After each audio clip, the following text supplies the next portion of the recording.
Hey, good afternoon, people. Good afternoon. This is Spirit Journey. How are you? Today is Saturday. Hello, Saturday from Rwanda. Yes, today is March 20, what's it, March 23, 2024, and the time is now almost 3:15 p.m. Yes.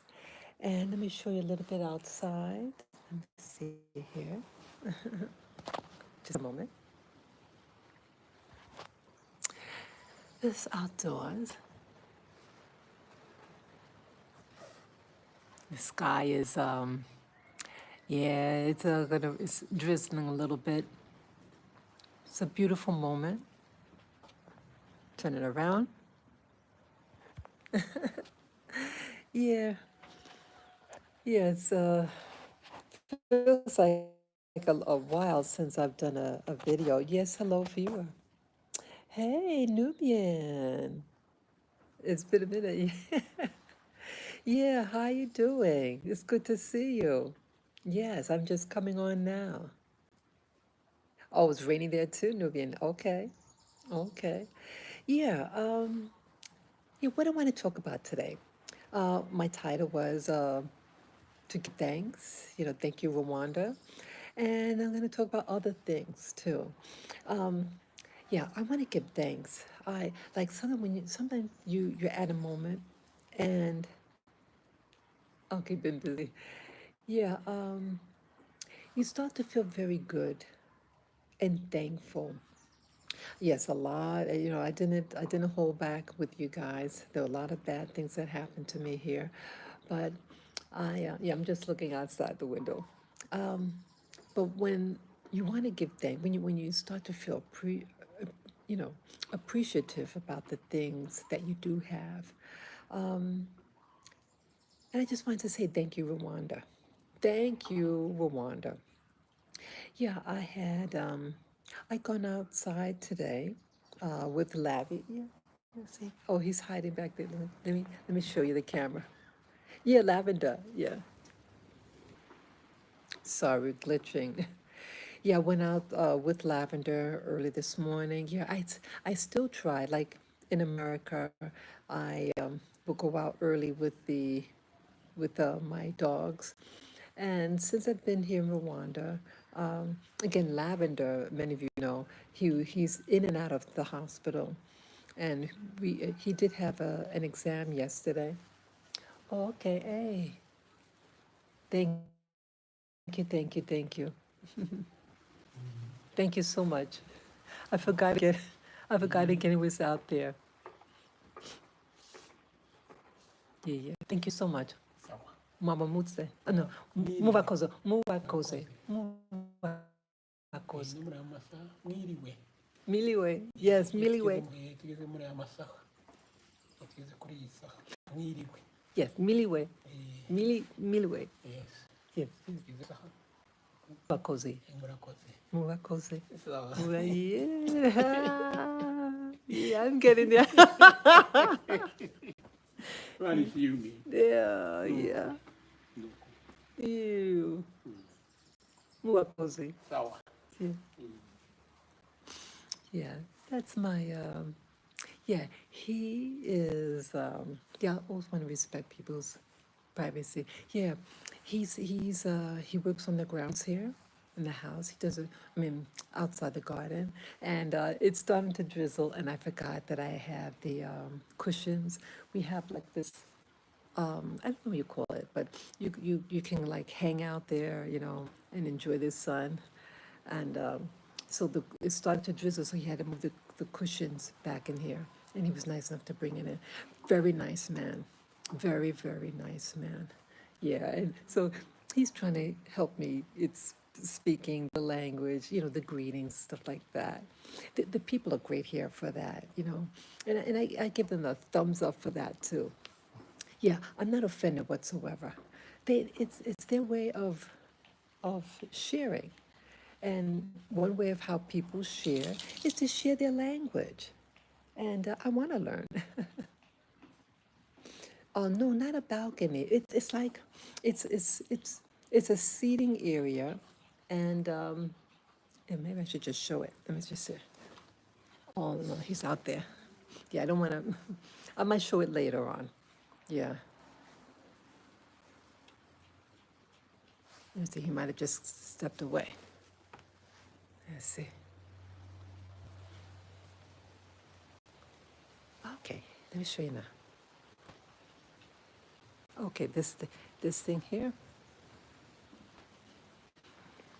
Oh, it's drizzling. See this here. I don't know what you call this, but you can just sit under it, and they have cushion. Oh, common area. Okay.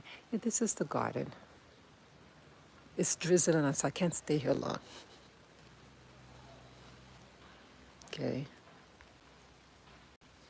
Okay. It's really nice. It gets real hot though. When it's noontime, forget it. It's too hot. But I was out there earlier today. Well, let me get back in. Let me get back in. Oh, a gazebo. Okay, that's what we call gazebo. Okay, I'm going back inside. Yeah, it rains a lot. It's rainy. Yeah, it's. Let me turn around. Yeah, it's rainy. It's rainy season right now. Yeah, it can rain several times a day. Sometimes when it pours, but it's not all that long. So it's like a light rain right now. Oh, what was I saying? Yeah, yeah. So this conversation is going to be like, I'm going to give thanks. Yeah, thank you, Rwanda.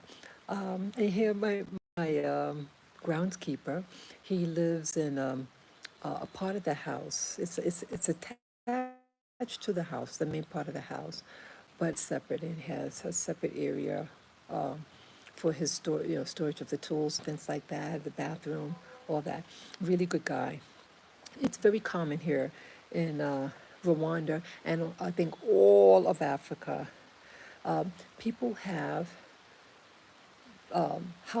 people who have houses oftentimes have people who would do their lawn, do their laundry, errands, all that. Yeah, that's very common. And it doesn't mean slavery, okay? But it's what the society has, whether North Africa or Sub-Saharan Africa.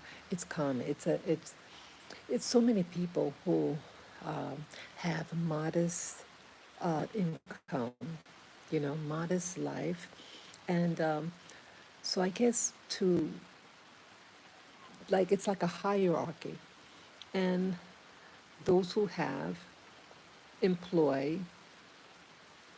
Oh, sounds like a TV title for a morning talk show. Okay. Yeah. So it's like a hierarchy. So those who have will employ someone to take care of their lawn and all that. All that. Some people have drivers. Yeah. So the management of this property, they had hired him, and I have no problem. Yeah, I'm glad I have him. Yeah. So, yeah, I'm very pleased. So today, me and Lavender, and I carry Lavender around. I don't have him really walking on the ground, only if he has to go potty. And it's just for a few seconds. Yeah, he's still weak. And yeah, real quick regarding Lavender's health. He had a doctor's appointment yesterday, and they took more blood from him. Yeah, his well, they had reduced his medicine. Was that about 10 days ago? They they told me to give him less, and with yesterday's visit at the veterinarian, his blood decreased again. It got bad again. I mean, it lowered like 1.5 points his blood, and so the doctor is going to have him put back on the higher dose. Yeah, so evidently, even though even though Lavi has gained weight, oh yeah, he's feels heavy to pick up. He's filling out, and like his hair is growing, um, but he's not out of the woods yet. Um, his, when your blood is weak, when your body's not making enough blood, that means he's still hemorrhaging. That means Lavi is still hemorrhaging inside. And so even though you can't tell with when he makes a potty, um, his body, they said they believe his immune system is attacking itself. But I said, look, how could something like that happen? I said, all three dogs had it. All three dogs. These were healthy dogs. So, yeah, so I'm really disappointed to hear that. Um, I told the doctor, I can't just keep on coming back here. I said, look, not that I don't want to come and see you, say hello, but it costs money taking taxis over here, um, the medicine and everything. It costs money, and I'm limited. So, and I said, well, what to what end is this going to be? What is the prognosis? They just said, I think you have to we have to wait and see, you know. Um, so I am disappointed about that. He can't stay on this medication forever. I wouldn't want that to. I'm just clearing my throat. I wouldn't want that to be. I'm just looking down at him right now. Yeah, I mean his mood seems good. He's seems happier. Yeah, he seems content, but his blood, evidently, that the inside is not working properly. Something is attacking his immune system, and I really think that it was something that they were exposed to. Um, yes, stress will mess up anybody. But initially, everything seemed cool, but something happened. And so, yes, definitely, please pray for Lavender. Please pray that he finds, that we're able to find him, um, to try to heal him, not just treat him, but for him to be healed. So please send out healing vibrations towards Lavender. Um, and if you guys could, help me find out what could be wrong. I've talked to, I sent an email to my doctor in America. Um, I asked about the people who brought the dog over to overseas, um, and any news of other dogs being sick. Um, so it's a concern that I have. I'm trying to find out, rule out. I believe it's something in the environment that they were exposed to. Um, I don't know. I saw a message here. Let's see. Is he eating better? Yes, yes, maybe something bit him or you. Okay. Yeah. Okay. Yes. I believe something did, well, um, I believe something did bite him, but he already had the infection. When he was back at home uh, about 2 months ago, he yelped during the night, and then he wanted to climb on the bed. And about an hour later, he started yelping in pain, and this lasted. It scared the shit out of me. It did. I said, "Oh my God, what's going on? Does he got rabies now? What's going on?" He was in agony, and when I tried to hold him, he tried to bite me. Yeah, he was in excruciating pain just to touch him, and I brought him to the hospital the next morning, and I asked, "Hey, do you think he got bit?" Because he yelped.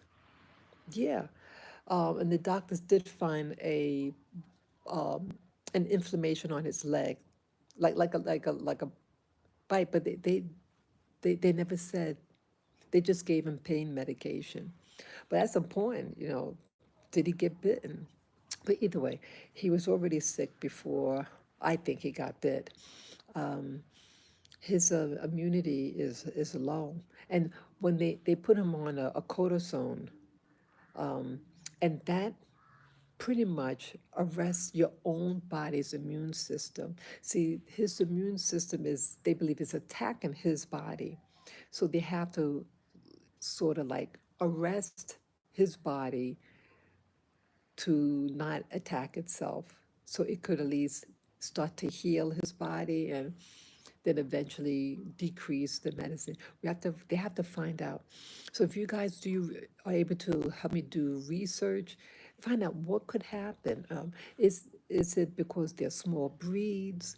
Um, it is the first time they were overseas, but all the conditions when they arrived healthy. They were fine. Um, but still, if let's just say it was the food, but they're not eating that food now. It's going on 3 months. It was the last week of December. It's March now. So you would think whatever what it was would be out of this system. So if any of you have free time to try to investigate, what could possibly, be causing my dog this. I sanitize the floor. I sanitize the dishes that he eats from. I boil his food. He gets home cooked meals. Um, it just, I don't know, nothing really seems to be working. But yes, now he is eating more. His appetite has blossom, boy. Yeah, he can eat up to 4 times a day. Yeah. So yeah, he eats a lot now. And that I'm happy with. And I assumed because he was gaining weight and his appetite improved for 2 weeks now. So I thought, okay, we're out of the woods. But the blood tests show his blood levels went down again. So please, please, people, help me find out what in the world could be wrong. Um, yeah, he has like okay, he's anemic, so, badly anemic. It is above 15, 1 5. I think it's 16 right now, or 16 point something. Yeah, it went down. So first it initially improved, like a point and a half, and then it went down. Yeah. So, but at least his spirit is good. Yeah, Nubian, if you go find out anybody who has friends, maybe you have a friend that's a veterinarian, or you like animals, and what could happen to American dogs that are sent overseas in the tropics? What could happen? You know? Yeah, I mean, I don't know. So that's what's happening with Lavender. But when I went out this morning with Lavender, yeah, I still want to go out and enjoy myself. I wanted to work here. I mean, I want my stay here to to work for me. I don't want to go away in defeat. No, this is it's a pretty country. The natural beauty of Rwanda is really, really something else. And so today I did my circuit, to do my circuit walk. And I said, I want to go, like, there's an area, it's like they're housing, but it's more sparse, and they have a lot of what do you call it? Plantations. Or I'm not supposed to use that word, like farms. Okay, let me say, or farms. And it was fantastic. There's this gas station when you go into what's that word? Mulindi. It's a town. It's a small town, and uh, going towards there, and it's this gas station. Um, I took like a side road, and the view was fantastic. It's like Rwanda has hills all over, and it's the part where, like in the valley, like the like there's like the cleft inside. And inside the valley, there are plantations, farmland, and then you have the houses in clusters above the valley, and it looks absolutely fantastic. It is fantastic, people. And I said, I want to go. I want to go in the valley. There was this dirt road and that I've passed many times. I said, I'm going to go in it.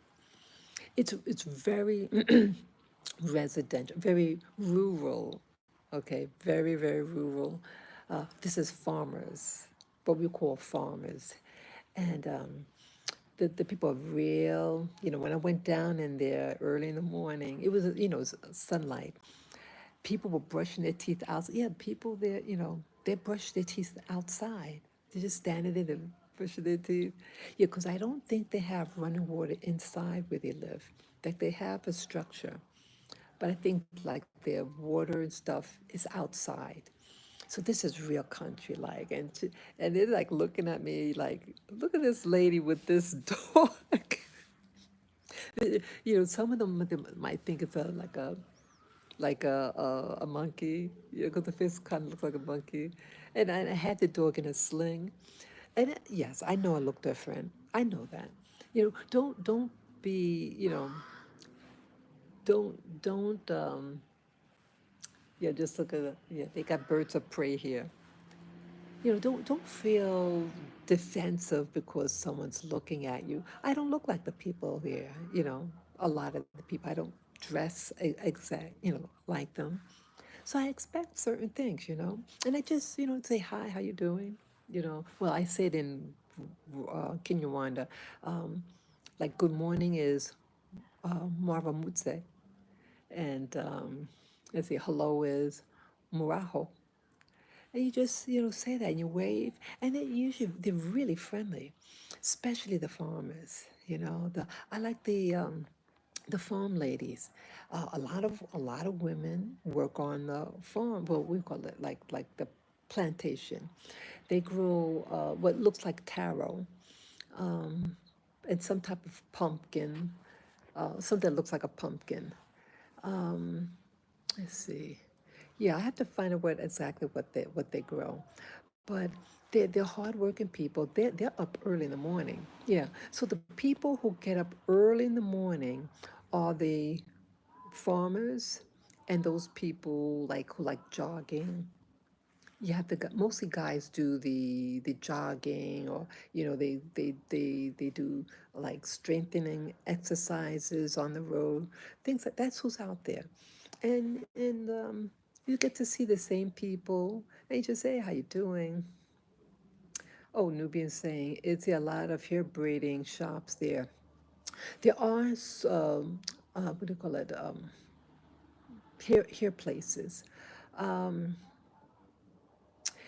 Let's see, how do they do their hair? It's, I think in the black world, it's very varied.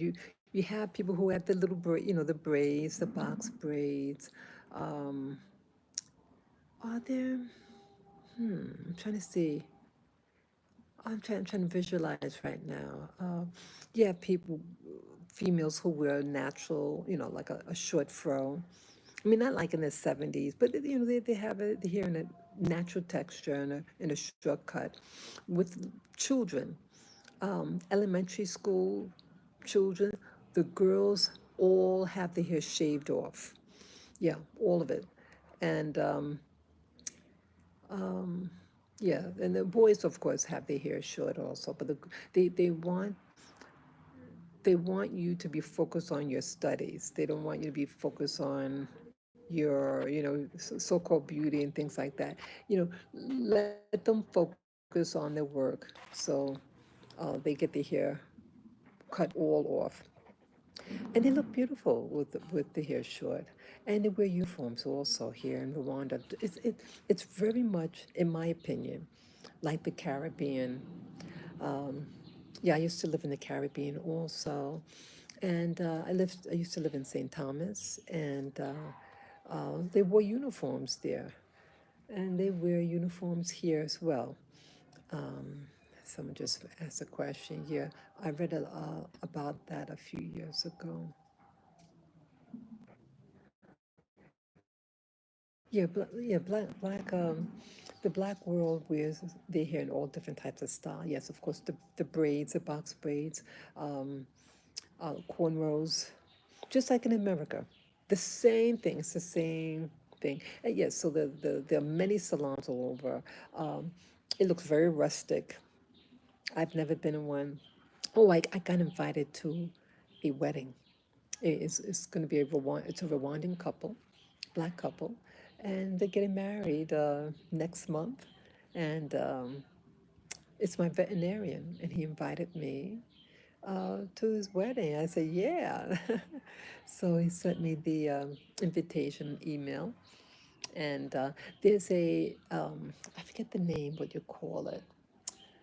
So I had it in my bag, but my bag's not there. It's upstairs. I left it here. But it's like a costume. It's a traditional dress that they wear, and it's like like a cloth that you wear. It's like on a diagonal, and then like this wrap around the waist. So they said most of the women they rent it, and the people that work there at the veterinarian they're invited too, and they're going to assist me how to get this rental. So we'll see.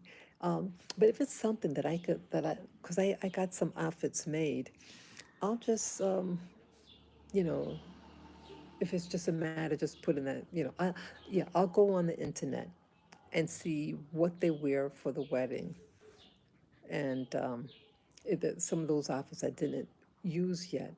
Um, I use that. Yeah, I don't want to rent anything. If I could own it, so we'll see. We'll see. So yes, next month I go to my first wedding. It's in two parts. The like the traditional wedding in the morning, and then there's an event in the afternoon. So, yeah, that was nice of him. What else? What do I want to talk about? Oh, yeah. So, um, me and Lavender, we went out, and yeah, that it's a beautiful section.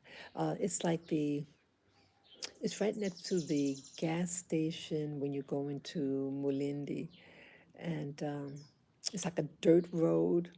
And yeah, they had people there. Yeah, real rural. The uh, the types of structures that they have, very modest, very modest. And I thought I love it. I love these people. I like they're real. They're real people. I like being around real people, and they treated me well. Yeah, one of the gentlemen that I met there, he spoke English.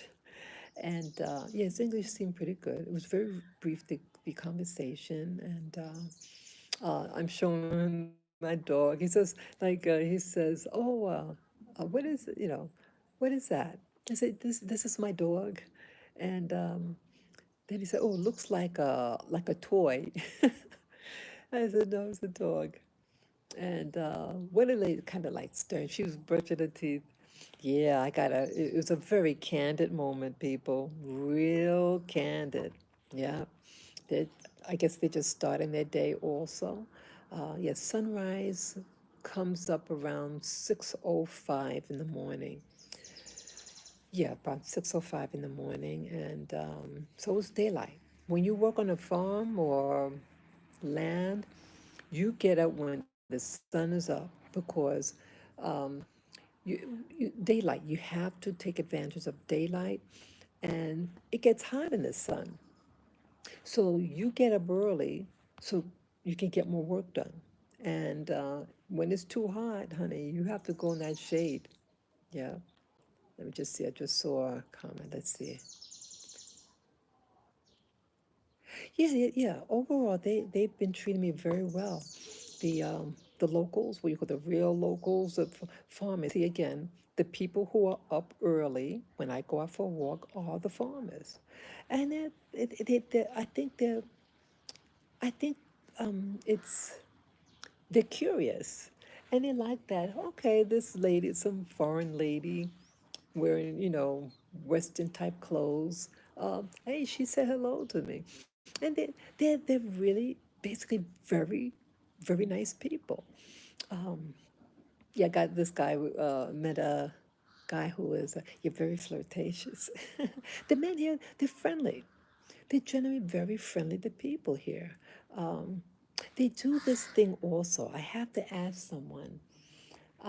Like I met a young woman when I was walking home, and they do this thing with the palm. Sometimes they go up like this.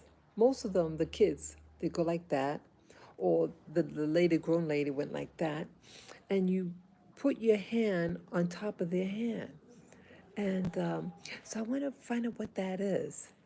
Like I thought the lady yesterday wanted to shake my hand, but but I went like, and then I held her hand, and then she just slowly. It was a very modest. She like a good spirit. She had a nice, modest spirit. And she was a sweeper. They hire the women to sweep the streets. They do it every morning. So sometimes I see the same people, and I say hello to them, and some of them want me to learn English, and they do it so nicely though. I really like the farmers. I really do. I really do, and they inspired me to get those outfits, the African fabrics. Yeah, I find them very, I like it. So I wanted to get the wrap also what they have on, because this is the spirit of usually a very humble person, and they know the land, and I think it's impressive, and I like their modesty. Many of them are very modest, and they shy in nature in general, and I think some of them could be more feisty too. People are people, but I find in general very accepting, and I'm appreciative. And I was appreciative that I'm walking in their neighborhood. Yep, I'm an outsider. Some lady with a dog in a sling. What is this? And I just felt that peace. I loved it. I said, and I got my camera out at one point.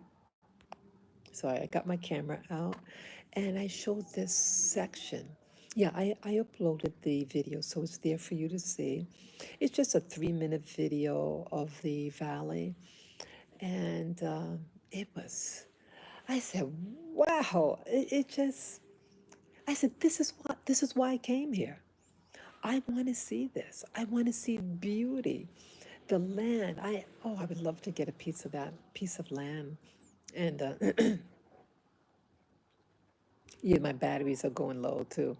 Yeah, I would like to get a piece of land, and I want a round house. Yeah, I don't want. Yeah, they like things boxy, square and things like that. I want a round house. Yeah, I wanted we call a natural house. I want let's see, I want an outhouse, um, a compost. I don't know, the compost area. What else? A garden of edible garden, an edible garden with herbs, some fruit trees, things like that. What else? Yeah, that's basically it. Yeah, I want to learn how to go off grid. And for me, when I say go off grid, I mean if there was no electricity, I want to be able to live. Yes, I want to. Yeah, this is these people here in Rwanda, they invented this device. It uses fuel. Some of it uses gas, and some of it uses these little pellets that you put on fire. For you to cook your food. Many of the people, they cook They use wood. And so you see people carrying, the women usually carrying wood on their head. Oh, yeah. So I respect them. I respect them for that. I'm sorry. So I hope nothing bit my little leg. Um, but yeah, they work. You know, here they don't work. They don't get their food. Yeah, it's a lot of modest people here when it comes to what's in their pocket. You know, being real. Um, but I too, I want to learn if things, because things could change. I want to be, because you have to be able to eat your food or cook your food. Yeah, that is a reality. I have a stovetop. I don't use the oven. One of them is broken and I have to fix it. But what if my electricity is out? Things could happen. So I want to get this device, but unfortunately, the maker of it, their baby, their child, small child is sick, and I hope it's not serious because I was to go and see this device. It's called the Echo. I think it's called Echo Green. Echo Green Oven, I think it's called in Rwanda, and they have different models, and I think one of them might be solar. But yeah, I would like to get something like that. Oh, also, it's supposed to limit how much fumes come out. Like the old-fashioned one that the mass majority of the locals here use, whether it be coal or wood chips, it's a lot of fumes and smoke and all that. And so they want to make it what we call green, green cooking. And yeah, so it's more expensive. Do you get a lot of fresh veggies there? Um, that is a problem. Yes, I haven't bought a lot of veggies. I did buy some potatoes, and for the first time, I bought greens a week ago. Um, I don't really see. I mean, they grow all this stuff, but to find it, um, I mean, it seems like when they have it, um, I'm not ready to buy it. But yeah, I need to buy more food actually. My refrigerator is kind of empty. I buy the rice. I have beans. Um, yeah, ran out of milk. Yeah, I drink milk now. Yeah, I drink the fermented milk from Rwanda. And the sugar cane, fresh squeezed sugar cane juice. Yeah, because when I first came here, I did lose a lot of weight. And so I incorporated the fermented milk and the sugarcane juice to try to kind of fatten me up. Yeah, I've gained the weight back. So, but I think I kind of like it now, this fermented milk. So, yeah, I have to buy some food, you know. I have some beans soaking right now. Yeah, okay, I'd rather buy fresh veggies. It's hard to find good veggies. Yeah, yeah. Um, I mean, they have produce, but it's um, how to say it? I guess there's a difference between the veggies that we buy in the Northeast in America and in the so-called organic. I noticed back in the States that the organic food didn't look as good as the non-organic. Go figure. So the food, the produce looks challenging. It's not what I don't know. So I don't feel, I feel kind of hesitant to buy some of the produce, but I do want to at least get my greens. I bought my greens for the first time a week ago, as I said. Yeah, spinach. So yeah, I need to get I need to get the more produce. Maybe I'll go get it tomorrow. I don't know. Yeah, I would walk over there. Yeah, what I've been doing, like a little bit at a time. Like one day I might get the eggs. I did the video with me going to buy a tray of eggs. It's a tray of 30, 30 eggs. Maybe another video, another instance, I might have got the milk and then another time I might get the sugarcane juice. Yeah, so bit by bit, because I want to use the money for the taxi rides for my dog. Yeah, because it's relatively expensive. So if I could walk an hour someplace, I'll do it. Walk an hour there, get a few things, and go, do it early enough because the sun is hot. What else? Oh, I think I want to talk about Haiti also, the country Haiti. Yeah, I've been seeing some news. Yeah, I do see, the news, what they have, and they talked about. I don't watch local news here. I haven't. Um, I'm still, I guess, watch my American YouTube. Um, the story of Haiti. Wow. Um, what is happening? Yeah, it's a sensitive issue. I am not Haitian, but New York City has a lot of Haitian people.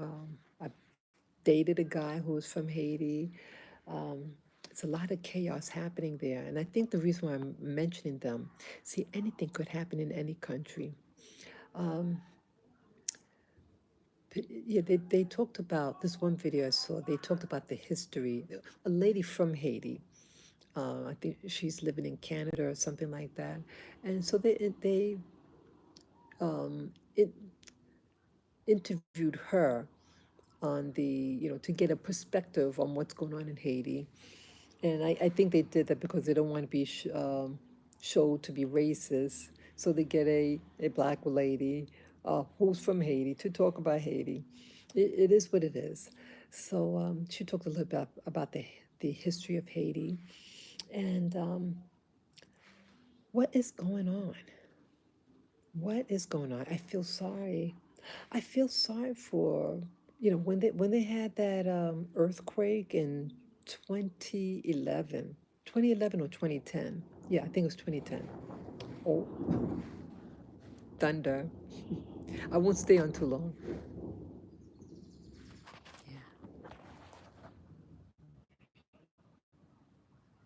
Yeah. Yeah, it's gonna pour.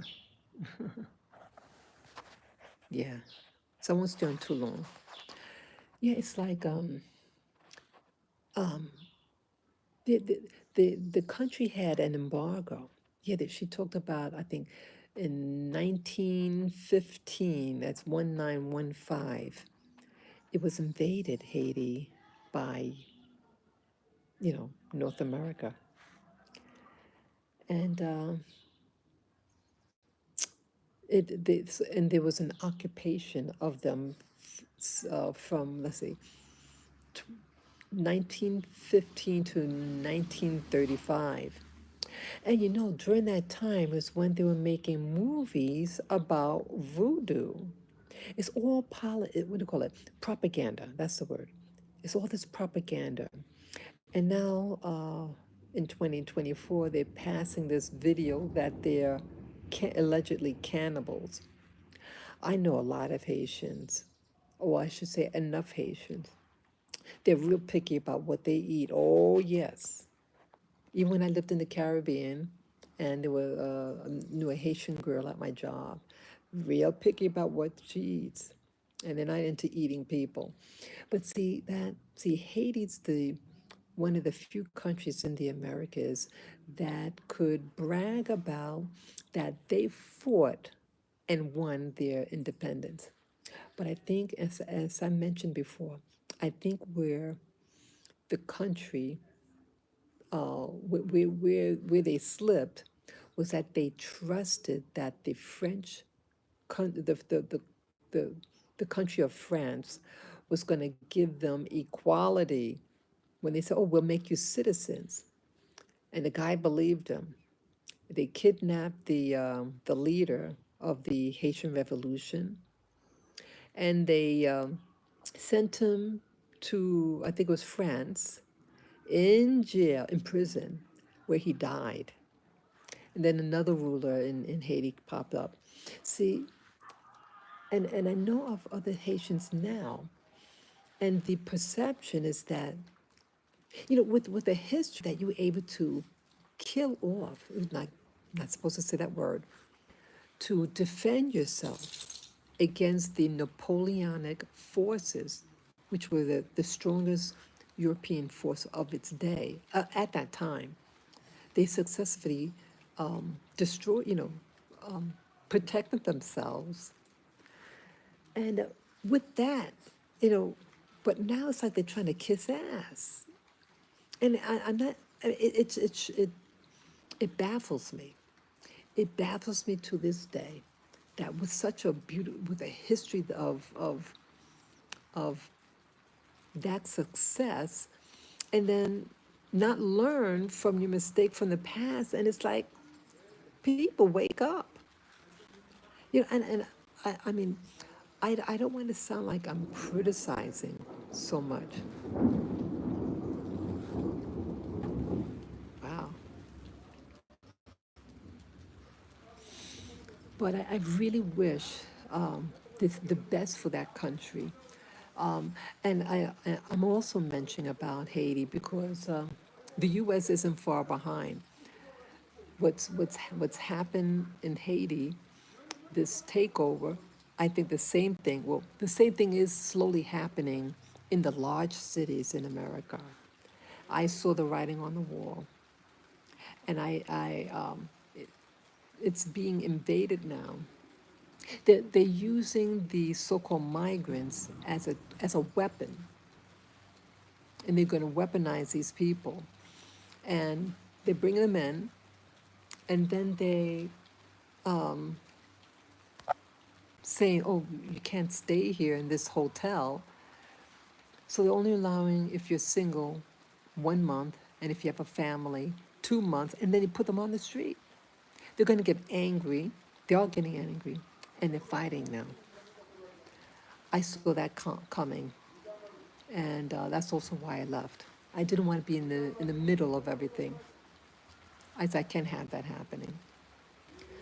So yeah, absolutely, they are being used as a weapon. Yes, yeah, they're weaponizing them. It's not about not wanting so-called foreigners. It's about why they're bringing them in. That they're not protecting the borders. The country is not protecting the borders, and so people might be pointing fingers at Haiti, but America, you're right behind them because you could lose. You're going to lose everything if you don't, your mind. You have people in power, the communists. I know it doesn't sound stupid. Oh, the communist doesn't sound so cliche-ish, but you have people who want to overthrow the government. They want to overthrow it, and they're utilizing these migrants to be the weapon to take away your resources. If you don't have any more food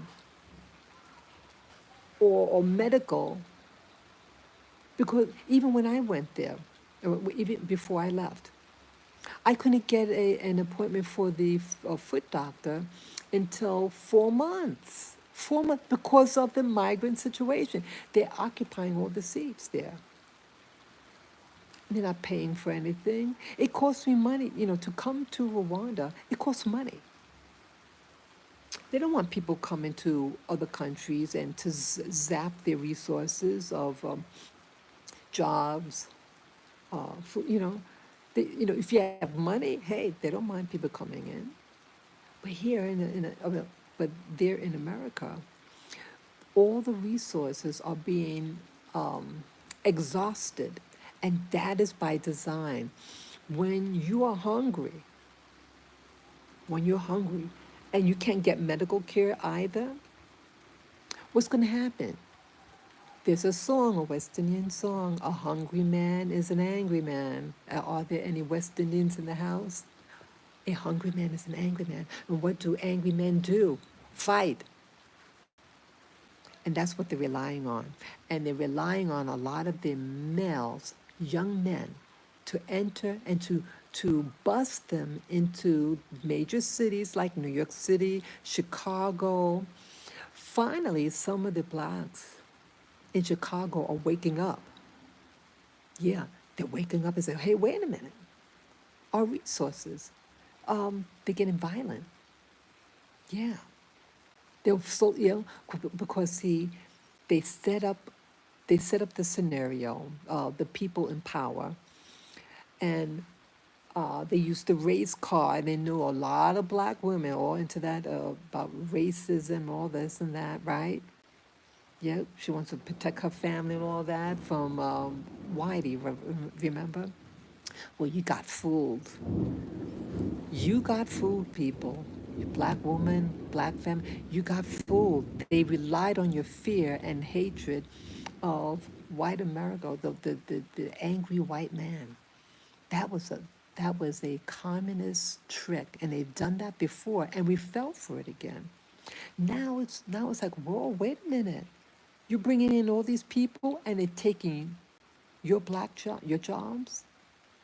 They're taking black jobs from Black America. That's what's happening. Now it's too late. Some of you woke up and you realized you were tricked. Yeah, I saw this before. So I'm really sad about that. So the things was happening in Haiti, and the one government taking over. It's all about history. They still are punishing Haiti for winning the war against Napoleon. See, that's the only one thing that I admire with the Haitians. I admire that they won that war, or I should say that battle. But the battle is still on, and I hope in Haiti they stop fighting themselves. They have to stop fighting themselves and start coming together. And because see, in Haiti, when you look at Haiti, you think it's just black people, right? But you have a lot of other people. They never show them. The people who really control the island. They live in different sections. They mentioned the girl that was being interviewed, the girl from Haiti or of Haitian ancestry, were telling people that they're just a group of families in Haiti who are white or Middle Eastern that live there that control the island. And they fear that the lady was saying that that Haiti is used as a drug port, like they're shipping drugs from Colombia that enter into Haiti, and then they go to like Puerto Rico. And so they had the president, the former president, got assassinated because that president wanted to stop the drug trade, and so they removed him. Yeah. So now it's like a fighting. I'm really sad about it. Wow, you hear that? Wow. Yeah.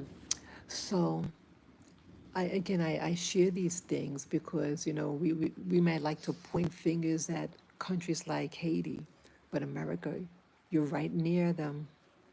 You know, and the Florida governor is saying anti. Well, it comes across very biased against Haitian. It's but the things that's happening in Haiti. Oh, we don't want them to come to Florida. Blah blah blah blah blah. There are many people coming from all over, but yeah. But I think people. Do you know whether the governor of Florida is he actually someone of Cuban ancestry? I feel in part with Florida. We do have Haitians in Florida. So I feel part of it is bias. They don't want the Haitians there. But I know of Haitians, they learn the language, they learn the customs, and they work hard. So I don't know what the problem is. If they really are suffering there, I mean, it's like I've heard Americans. criticize Haiti about its poverty. One person was saying about their IQ. I couldn't believe that. They talk about their IQ being small and oh, blah blah blah. It was really yeah, they were missionaries. Yeah, I saw a video about missionaries in Haiti. Yeah, that I hear that they are kidnapping the children there in Haiti, and you have all these missionaries there. I don't trust missionaries. When I lived in, sorry, you have to go soon. Yeah, when I lived in St. Thomas, I knew of a missionary, corrupt, corrupt. Yeah, don't trust the missionaries. See, they want to program their thinking to make them weak. They don't want them to know to keep their culture of, what about like they don't want them to use the voodoo. What is voodoo? Voodoo, isn't that more metaphysical? Utilizing power, tapping into power. They don't want them to be powerful. They want them to be guilty and wait for a savior. You got to save yourself. People, we need to save ourselves and watch out by people who want you to live a certain lifestyle, but what are they really there for? They're there to control you. Once they get your mind to make you feel Christian guilt, that you're a sinner and this, that, and then they just take your money and resources. I said, nope. I used to be a Christian, and I said, I, I, I don't practice that religion. I believe in being a good person, but I don't want to live in guilt that, oh, I'm a sinner. It's just guilt. It's just guilt. They want you to be a victim. They want you weak, and they bring these missionaries. This one video, he was a second generation missionary in Haiti. Yep. Why are you there? I lived in the Caribbean in St. Thomas and met up with a missionary. I was going to his church, and the mind games they use. They were from Minnesota, these whites from Minnesota. Evil. They were evil individuals. Yeah. I learned the hard way. And I told my family about it, what happened to me there. I said, if anything happens, this is the deal, what happened. Yeah, and I left it. It was a cult, very cult-like. Yeah. So I'm very, you know, but what's the word? Cautious around religious organizations, NGOs, what do you call it? And yeah, NGOs, non-government organization. Yeah, a lot of those NGOs work alongside governments, government agencies. So, yeah, just be careful, people. Again, I want to give thanks for the beauty that I did see in Rwanda and the people who've been treating me very well. I'll keep you posted. Peace, love, and joy. Thank you for the thumbs up. And yes, please look into my dog Lavender, what possibly could be causing his immune system to cause him to bleed internally. Um, it's been since January, and he's still not well. So thank you again. You could leave your information if you get information what could be ailing my dog. Some immune response that's causing him to GI bleeding, and it's in his stool. He had an operation. They couldn't find any blood for what could be causing his bleeding, so they believe it's an autoimmune response and irritating his GI tract. Yeah, I love my little boy. He's the only thing I have left here. So yeah, if you can do that for me, find out what it could be. I've been searching on the internet. I can't really, I don't know what. So thank you again, and I hope you enjoyed this video. Again, leave your comments below. Your experiences, or any of you in Rwanda, if you want to share your experiences here in Rwanda, let me know. So take care and enjoy the rest of your day. Bye bye.